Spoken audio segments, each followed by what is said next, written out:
Okay, story 2, How Everything Began. Many years ago, I read a story about a boy who picked up a strange little object on the street.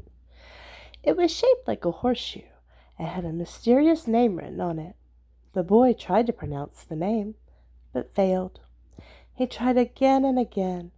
Then one day, as he said the word a different way, the object began to grow in his hand. It became bigger and bigger until at last the horseshoe was as big as a doorway. He stepped through it and found himself in a foreign country, far across the sea. Day by day, using his horseshoe, he visited all sorts of strange places. Then he thought he would like to see how people lived long ago. So he whispered the magic word to the horseshoe. He said he would like to visit Rome in the days of the Caesars. And presto, there he was. Of course, it was a made-up story, but it does give us an idea. Would you like to go and see what the world was like back in the very beginning of time? You would? All right. Let's imagine that there is an archway through which we can pass and travel back across the years. Steady now. Careful. Now we are going through it. Everything around us is fading away. Chairs, table, carpet, radio set are all disappearing.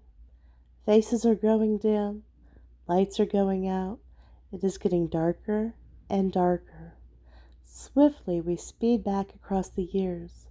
It's like being in a rocket plane. We streak over hundreds and thousands of years in a moment.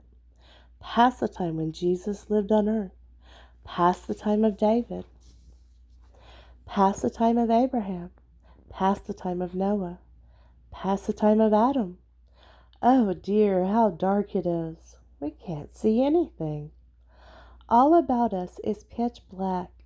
Not a glimmer of light anywhere. Not the tiniest candle. Not the faintest star. Only darkness and night. But we can hear something. It is swishing, gurgling sound that water makes.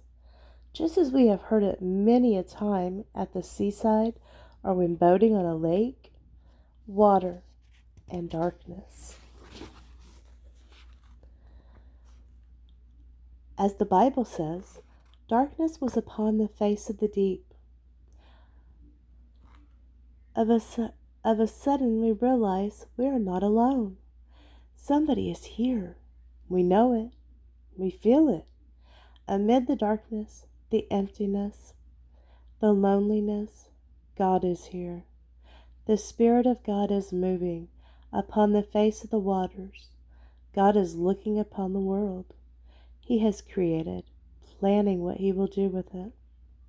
Suddenly, from somewhere, we cannot tell where, we hear a voice, musical, strong, resonant, unlike any voice we have heard before.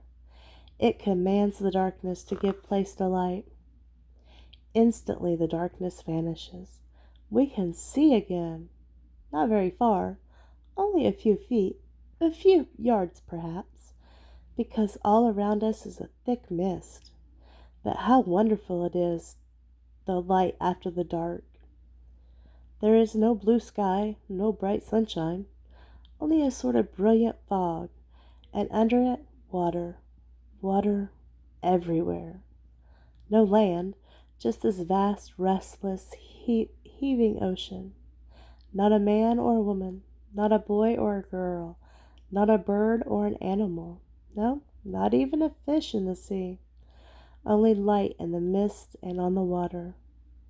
And God saw the light. It was good. And God divided the light from the darkness.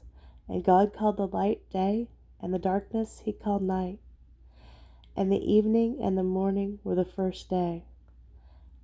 The first day, the very beginning of everything in this old world, the beginning of time, the beginning of history, the beginning of all the happiness and sorrow of mankind. For it was on this day the great and loving Creator with a wonderful purpose in mind drew near the blacked out planet, this dark little speck in space, and said, "Let there be light."